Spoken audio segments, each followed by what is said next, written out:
anak-anak mungkin tidak selalu ingat dengan apa yang kita ajarkan, tetapi mereka akan selalu mengingat bagaimana mereka dikasihi. Nah, sahabat podcast Curhat Bersama New Life, malam hari ini saya tidak sendiri. Kami ditemani oleh seorang narasumber yang luar biasa yang membagi hidupnya dalam melayani anak-anak. Nah, siapakah beliau dan bagaimana kesaksian beliau sampai akhirnya beliau bisa sangat mengasihi anak-anak yang mulai bertumbuh. Padahal kalau misalnya kita lihat anak-anak dengan segala aktivitasnya membuat mungkin orang yang mengasihinya, kok anak saya begini sih? Nah, tapi kita akan dengar kesaksian atau bagaimana pelayanan narasumber kita pada malam hari ini, bagaimana beliau bisa mengasihi anak-anak di dalam pelayanannya.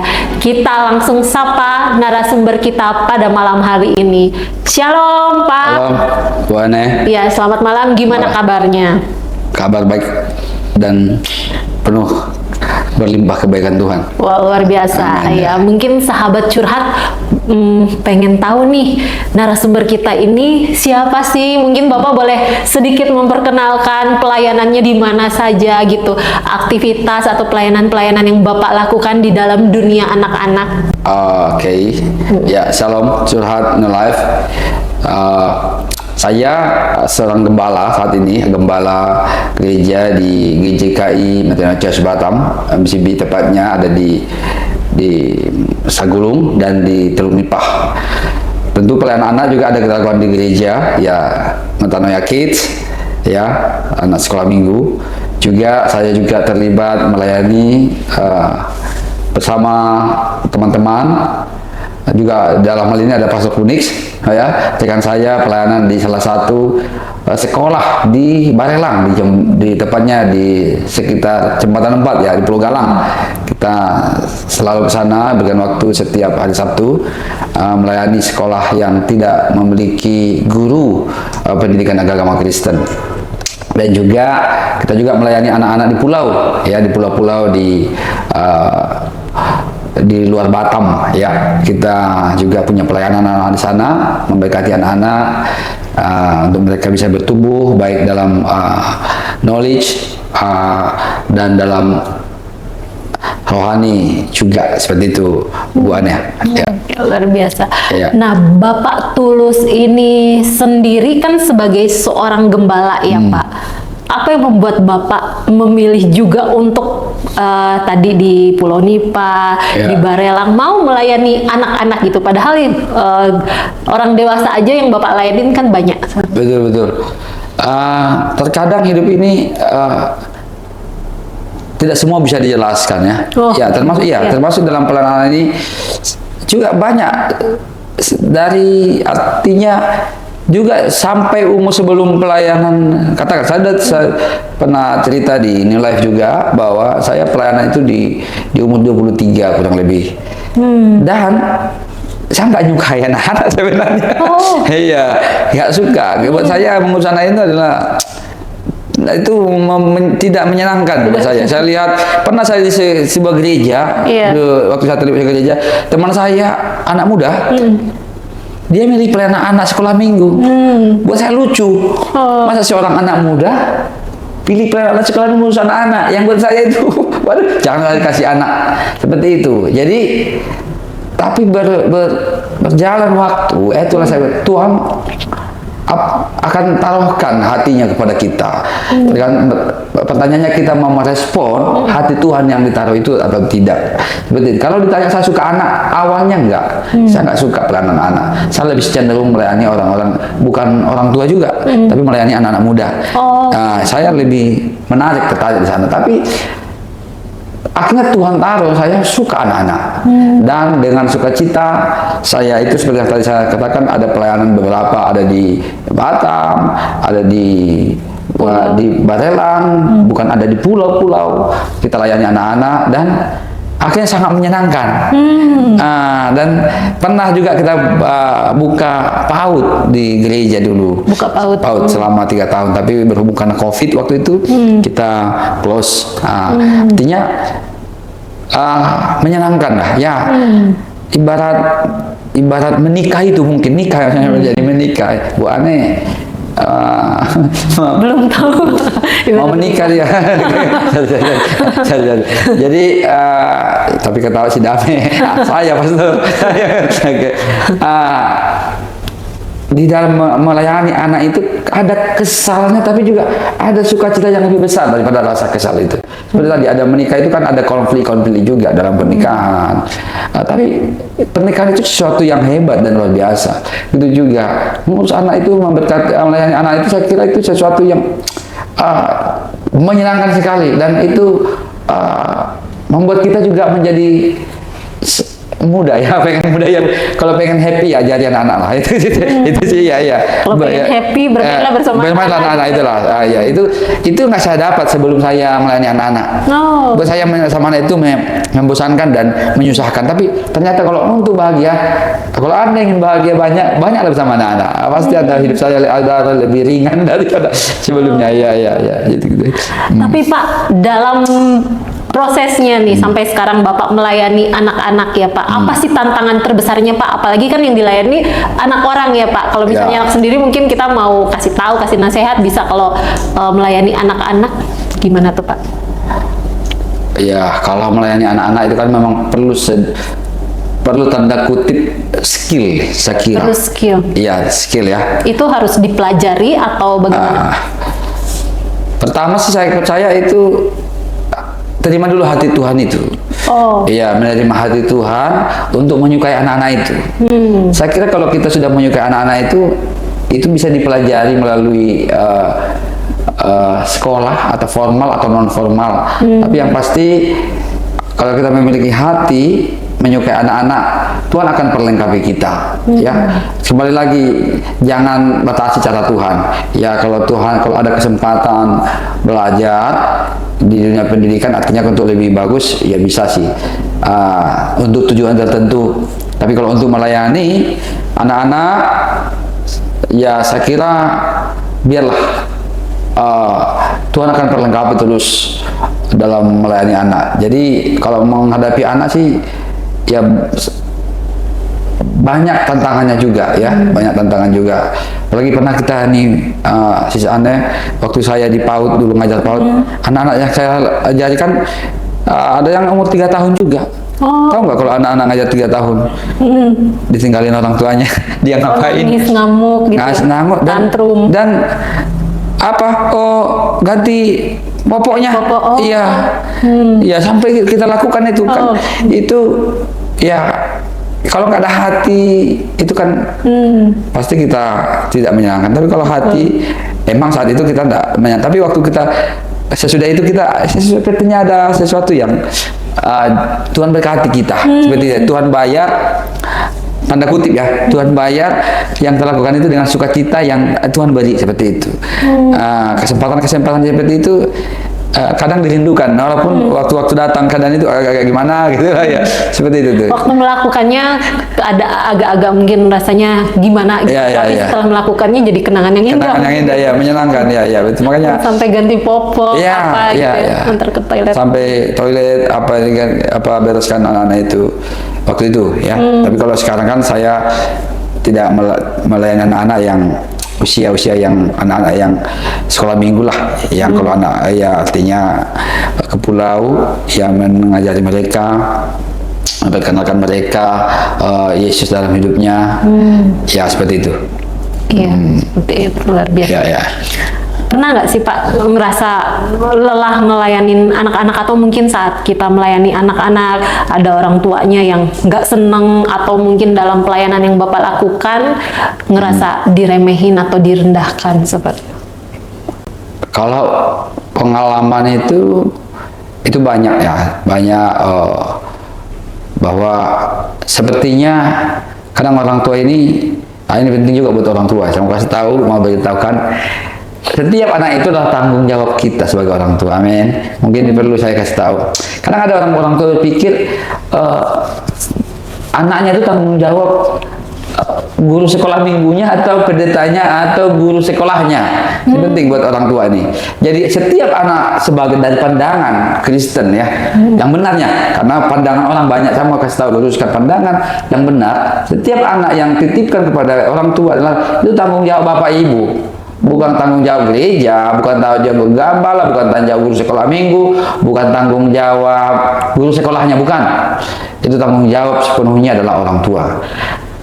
Tetapi Tuhan berikan kita guru sekolah minggu, gembala, sekolah untuk menolong bapak ibu. Itu dia. Kadang pengertian ini membuat tanda kutip ada kesal juga sih kadang, bukan ke anaknya, ke orang tuanya. Oh, iya. Jadi sepertinya contoh ya kita dengar di anaknya kalau tidak tahu membaca kan yang dimarahi kan gurunya. Guru di sekolah. Guru sekolah. Iya. Padahal guru di sekolah itu bantuin dia. Cobalah kalau saya guru kita ada pasti rasa kesal ada lah. Ya tapi ya puji Tuhan lah, Tuhan akan ya seperti tadi ada hal-hal yang membuat orang bisa bertahan karena kasih yang dia miliki yang daripada Tuhan. Jadi karena seperti itu.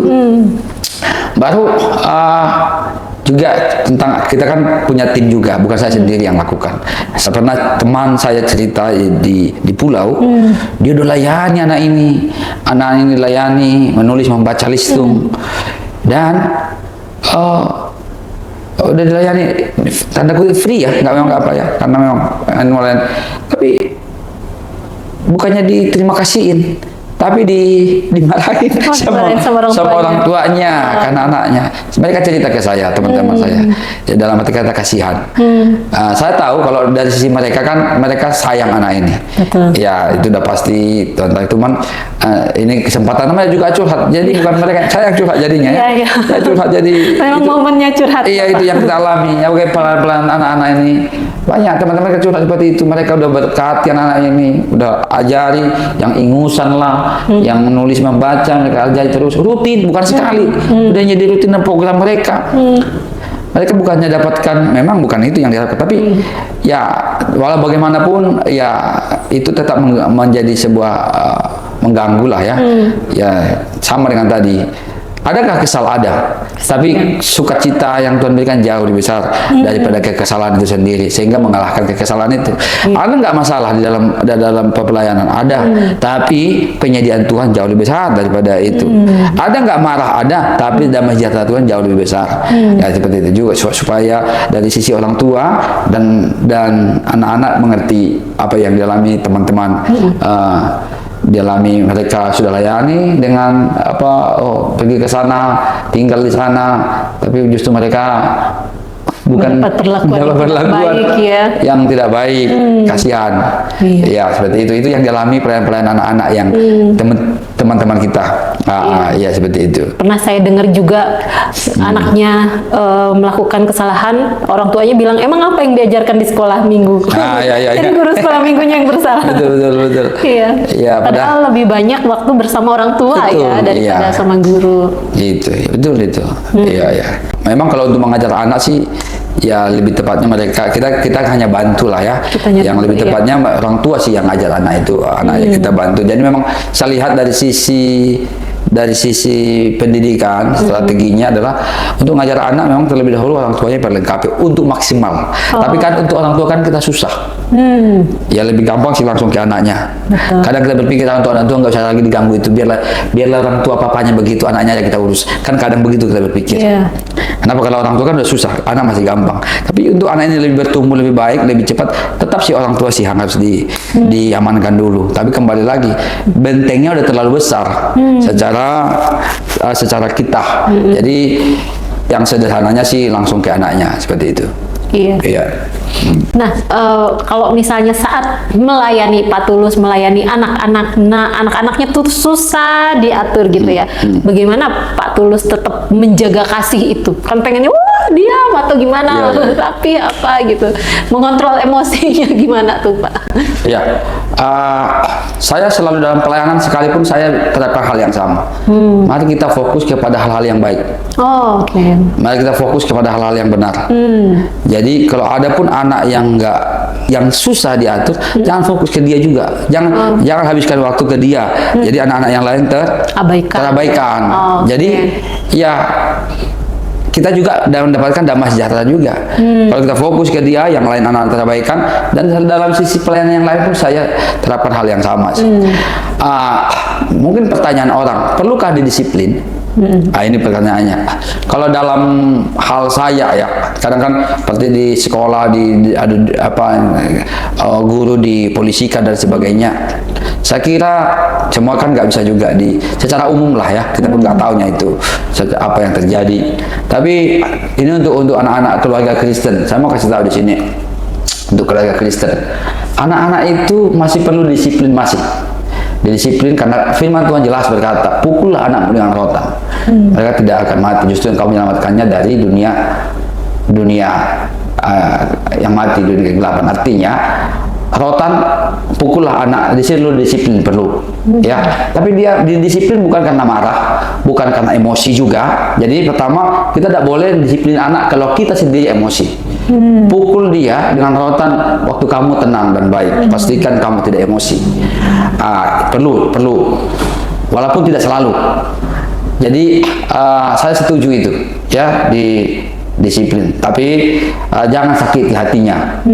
Gimana Pak jangan sakiti hatinya? Gini, saya senang Amsal itu, dia kan kitab Amsal kan bilang pukul anakmu dengan rotan. Betul. Berarti tidak boleh dong dengan tangan, tidak boleh dong dengan fisik kita. Fisik kita ini untuk memeluk dia, untuk memberkati dia, untuk mendekati, menyayangi. Jadi pakai ini untuk anak kecil ya, bukan untuk orang dewasa, bukan semakin ya, untuk anak kecil yang memang dia nggak ngerti kadang, walaupun pikiran kita. Tapi ini ada saatnya lah, itu minta hikmat Tuhan juga. Jadi menurut saya nggak ada metode baku sih untuk anak ini, karena anaknya pun beda semua. Betul. Iya kan? Oh, untuk anak ini enggak juga, cuman secara garis besar. Saya sampaikan pertama, waktu mendisiplin anak atau pakai rotan, jangan pernah dalam keadaan emosi. Kalau emosi nggak usah pukul, jangan keadaan marah, dan memukulnya, mendisiplinnya di dalam kasih, supaya dia ingat tidak mengulang lagi. Bukan disiplin, saya juga setuju dengan disiplin itu bukan menghukum. Disiplin bukan menghukum. Bukan menghukum, tapi disiplin itu untuk mengingatkan supaya jangan mengulang kembali hal yang sama. Jadi kita disiplin dia bukan karena apa yang dilakukan. Kita disiplin dia supaya dia mengingat, oh itu salah, jangan ke depan. Jadi ini bukan hukuman, no punishment, tapi ini adalah disiplin. Seperti itu. Hal yang berbeda saya kira. Jadi kalau kita pukul dia karena tadi kamu salah, kamu pukul ya, enggak. Tapi kamu tadi salah.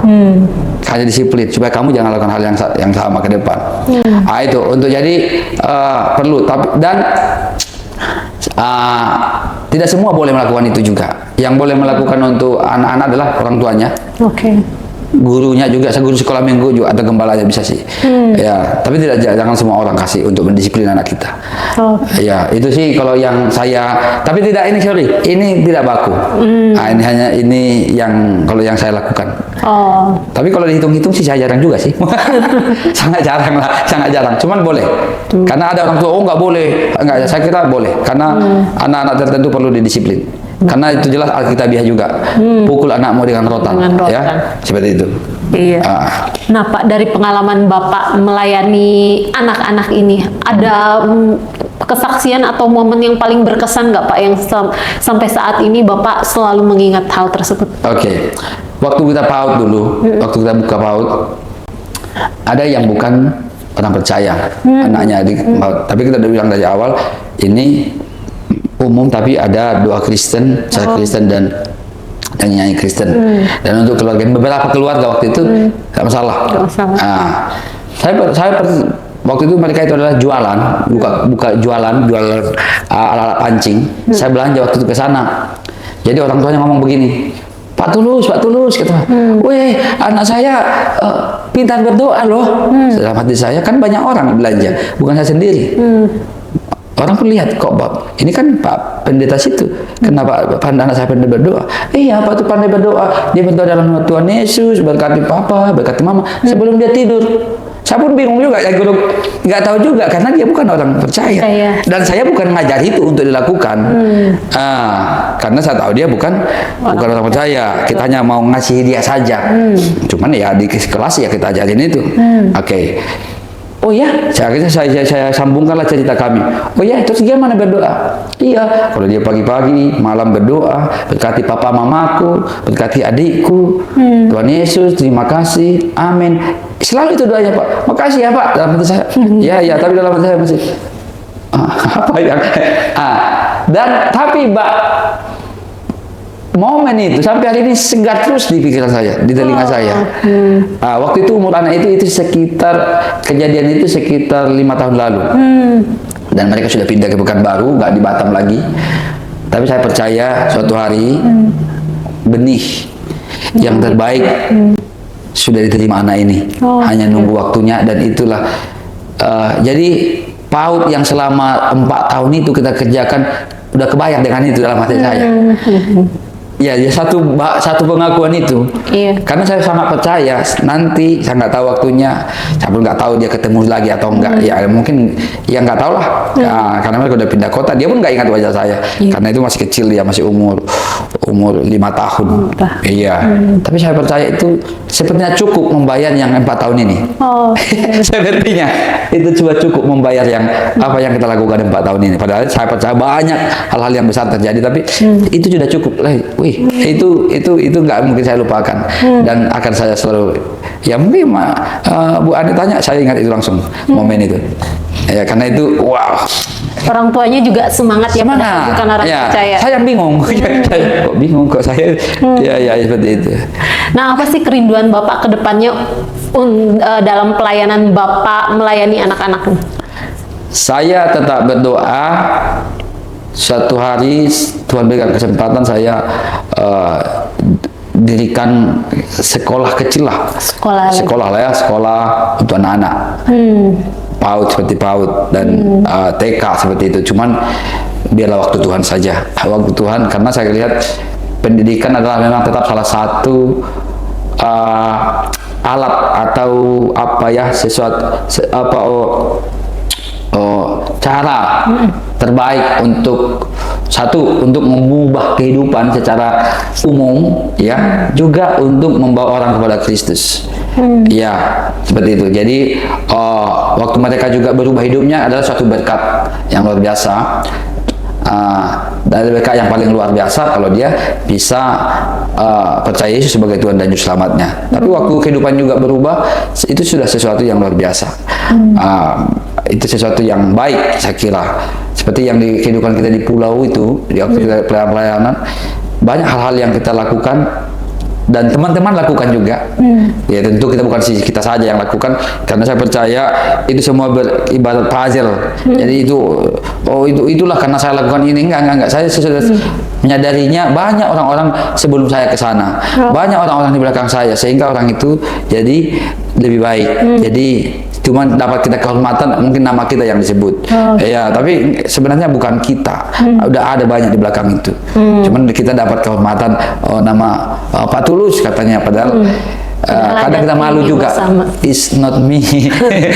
Cuman mereka mengatakan itu, ya kita terima juga lah. Kita kita hormati juga. Tapi itulah, jadi saya lihat itu banyak susah, secara teori susah mengubah sesuatu, dan sesuatu yang kita lihat tanpa mengubah pola pikir pendidikan. Tetap jadi pendidikan di pola pikir yang utama, mengubah. Saya baru beberapa dari bulan ini ada teman-teman kita, mereka dapat uang banyak, orang pulau, tapi nggak terlihat hasilnya. Kenapa? Karena bukan di uangnya masalahnya, bukan di ekonominya masalahnya, bukan di keadaan masalahnya, tapi di pendidikan, di pendidikan mereka. Sama dengan orang percaya saat ini. Bukan lagi masalah itu yang masalah, bukan lagi keadaan yang masalah, tapi identitas kita. Kita di atas. Kalau kita bicara dunia itu bicara pola pikir, bicara tentang knowledge, pendidikan. Tapi kalau orang Kristen, orang percaya, bukan itu masalah, identitas. Jadi hal naik sedikit. Tetapi tetap semuanya kan kembali di pola pikir saja. Iya, cuman beda level, satu di pendidikannya, tapi satu di kalau kita identitas, new life. Iya. Nah, kalau misalnya ada sahabat curhat mungkin, atau yang menyaksikan di live TikTok atau live Facebook, melayani anak-anak tapi rasanya mau menyerah nih Pak, atau mungkin udahlah gitu kan, kadang disalah mengerti juga nih sama orang tuanya gitu kan, dituntut tanggung jawab lebih banyak gitu kan. Ada nggak sih pesan-pesan yang ingin Bapak sampaikan kepada sahabat curhat? Untuk orang tua atau untuk para pelayan, untuk orang-orang yang melayani anak-anak gitu, yang udah give up deh rasanya gitu. Iya. Oke. Pertama, selalu terima dulu kasih Tuhan.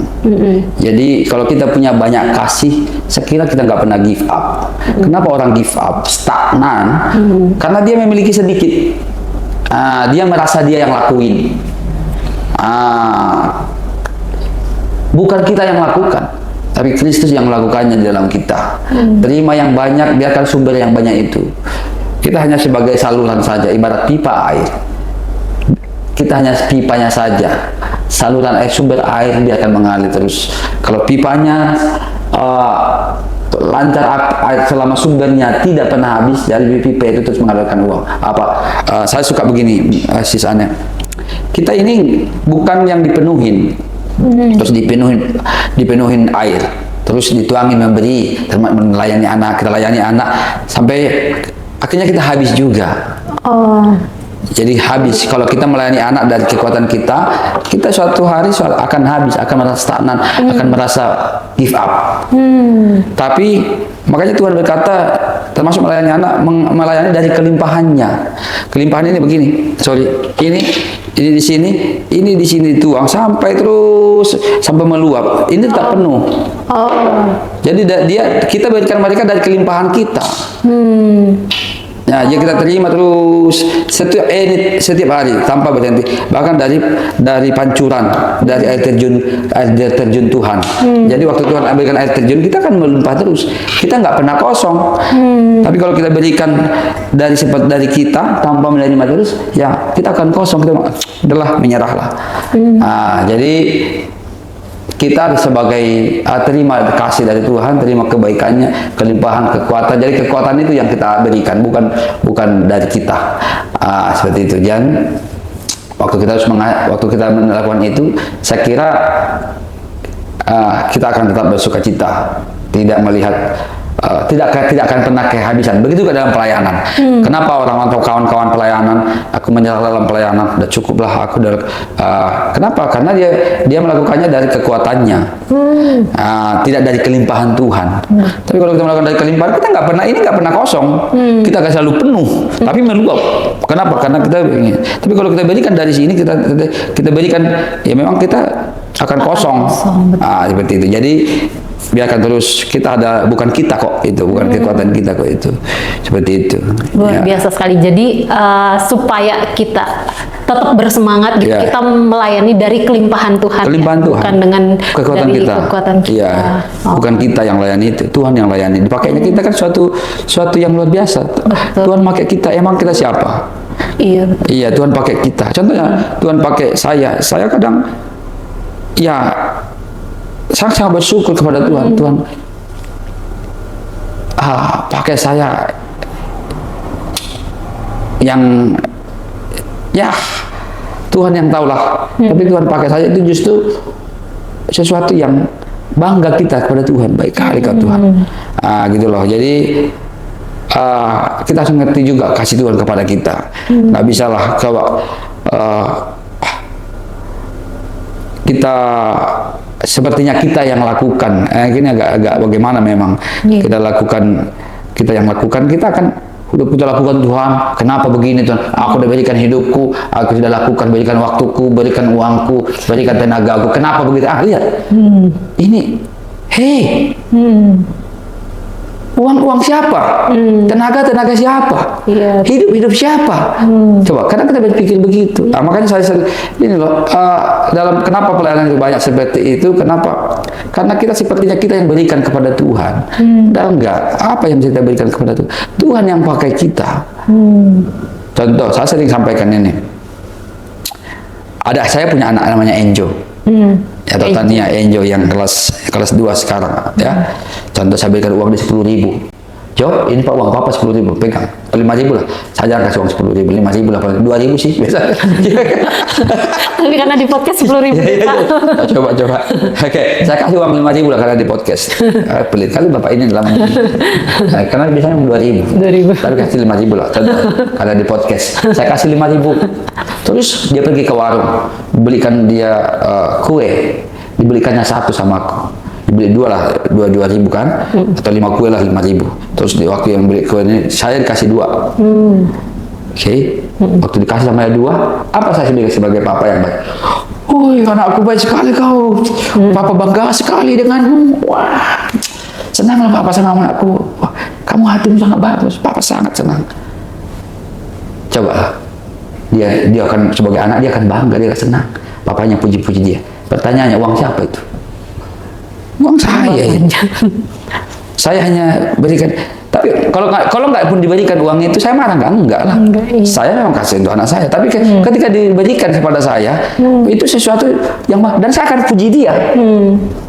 Gitu loh. Jadi kita sehat, kita punya begini semua itu bukan ya karena kasih Tuhan. Kalau kita bisa berikan waktu kita kepada teman-teman, kepada anak-anak, mengasihi mereka kepada anak-anak, ya Tuhan juga bilang, wih hebat kali kau tulus ya. Memang kamu hamba yang luar biasa, kau hebat sekali, kau kasih waktumu, kau kasih. Padahal semua itu punya dia yang berikan kepada. Waktu dia ke saya, kesehatan yang saya terima, uangnya saya diberikan kepada saya, tapi Tuhan bangga kepada saya, dia puji-puji saya. Gitu. Tapi kadang kalau kita bilang, coba lah anakku Henjo tadi bilang, memang bapakku ini pelit kali ini, tak baik dia. Udah aku kasih pun kue 2 samanya. Enggak dibawanya saya jalan-jalan. Lihat, kan kadang kita begitu. Sepertinya kita memberi kepada Tuhan. Tuhan ada kebaikan, enggak. Itulah justru waktu kita bisa melayani anak-anak. Tuhan terima kasih. Aku bisa melayani mereka. Ini sedikit, ini mampu Tuhan ingatin. Jadi waktu kita layani anak-anak itu, sebenarnya bukan berkati anak-anak itu kita. Penting nih. Kita sedang diberikan Tuhan berkat memberkati anak-anak itu. Saya ulang ya, karena ini susah diterima. Karena sebenarnya kita orang baik-baik, kayak malaikat kita pergi. Bukan, waktu kita datang ke pulau. Waktu kejadian, Tuhan terima kasih. Kau baik sekali, kau berikan aku kesempatan untuk melayani mereka. Jadi lihat. Bukan kita, bukan mereka kemarin seperti tadi, sepertinya bukan anak itu yang diuntungkan. Ya tentu urusan Tuhan lah dengan Tuhan, cara Tuhan lah. Tapi kita kok yang diberkati Tuhan. Kita punya kesempatan memberkati anak itu. Saya waktu kita bawa berkat ke pulau, di pemikiran lama kan kita sepertinya pemberi berkat ke mereka. Nggak salah sih ya, itu benar, tidak salah. Cuman Tuhan angkat ke level yang lebih bagus lagi. Ini makasih ya, kita bang, saya lebih baik. Enggak, sebenarnya yang terbaik adalah Tuhan terima kasih. Kau punya kesempatan, aku bisa memberkati orang itu. Terima kasih engkau kirimkan orang itu untuk orang bisa aku memberi berkat kepada mereka. Lihat, itu hal yang berbeda. Jadi kalau begitu kita berpikir, stagnan akan jauh daripada kita. Merasa kosong pasti jauh dari tidak jadi bagian kita lagi.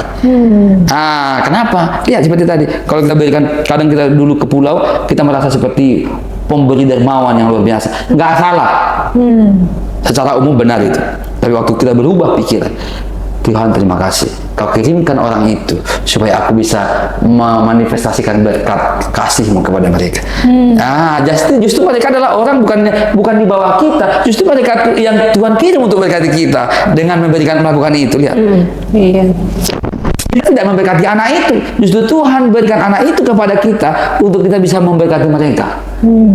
Ya, itu kan hal yang berbeda. Bagaimana mungkin kita terus menyadari itu, kita mengatakan aku kosong. Tapi kalau kita merasa aku berkati anak ini, kayak gitu juga dia nggak berubah, ingusnya pun masih begitu. Akhirnya nggak ada gunanya. Enggak lah, artinya baik kali kau Tuhan, kau kirimkan anak ini supaya aku bisa melakukan kasih-Mu melalui dia. Saya kira kalau kita menyadari seperti itu, rasa stagnan, rasa kosong, give up bukan lagi menjadi bagian kita. Seperti itu. Powerful banget. Powerful. Luar biasa. Antusias terus ya untuk melayani. Iya, luar biasa sekali sih Pak. Sebenarnya masih rindu untuk mendengarkan kesaksian-kesaksian Bapak nih, bagikan nilai-nilai. Tapi karena kita keterbatasan oleh waktu nih Pak. Tapi mungkin sebelum di penghujung acara Pak, boleh nggak Pak berdoa buat sahabat curhat yang menyaksikan, yang mungkin sedang bergumul nih, mau melayani anak-anak atau mungkin yang sedang memiliki permasalahan, Pak Tulus boleh bantu di dalam doa. Oke. Saya berdoa buat sahabat-sahabat, teman, rekan-rekan sekerja yang Tuhan berikan kehormatan untuk melayani anak-anak. Biarlah Engkau terima terus air terjun kekuatan, air terjun kasih, air terjun kemampuan, dan air terjun segala berkat Tuhan. Kau menjadi salurannya, engkau tidak pernah kosong, kau bahkan melayani anak-anak melalui kelimpahannya dalam engkau selalu berlimpah dalam kehidupan. Kita berdoa. Bapak Surgawi, terima kasih Tuhan untuk teman-teman Curhat New Life, khususnya buat guru-guru, buat pelayan-pelayan, anak-anak dimanapun berada.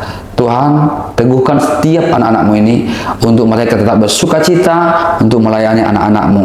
Biarlah kami, pelayan anak-anak ini, menerima air terjun kasih-Mu, air terjun pengampunan-Mu, air terjun kebaikan-Mu, air terjun kelimpahan dan segala berkat-berkat-Mu, sehingga kami melayani anak-anak-Mu melalui anak-anak yang Kau berikan kepada kami dari kelimpahan-Mu, sehingga kami tidak pernah merasa stagnan, merasa kosong, bahkan bukan lagi bagian daripada kehidupan kami yang namanya give up, yang namanya lelah, yang namanya capek, yang namanya hal-hal yang negatif, karena kami menerima kelimpahan kebaikan-Mu. Terima kasih Tuhan, diberkatilah Engkau, sebab ketika Engkau melakukannya, melayani anak-anak, Kau melihat kadang Engkau menerima hal yang besar.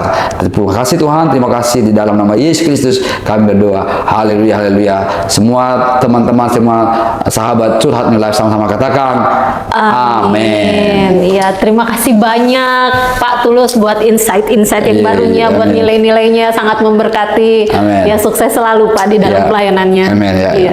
Dan kami juga mengucapkan terima kasih banyak kepada sahabat Curhat yang selalu setia menyaksikan siaran podcast Curhat bersama New Life. Kami percaya siaran ini terus menjadi berkat untuk kehidupan setiap kita, supaya melalui nilai-nilai yang dibagikan, kehidupan kita menjadi lebih baik lagi dan lebih bermakna. Ya, sahabat podcast Curhat bersama New Life, terus saksikan siaran Curhat bersama New Life setiap hari Kamis jam 7 malam hanya di channel YouTube New Life Batam. New Life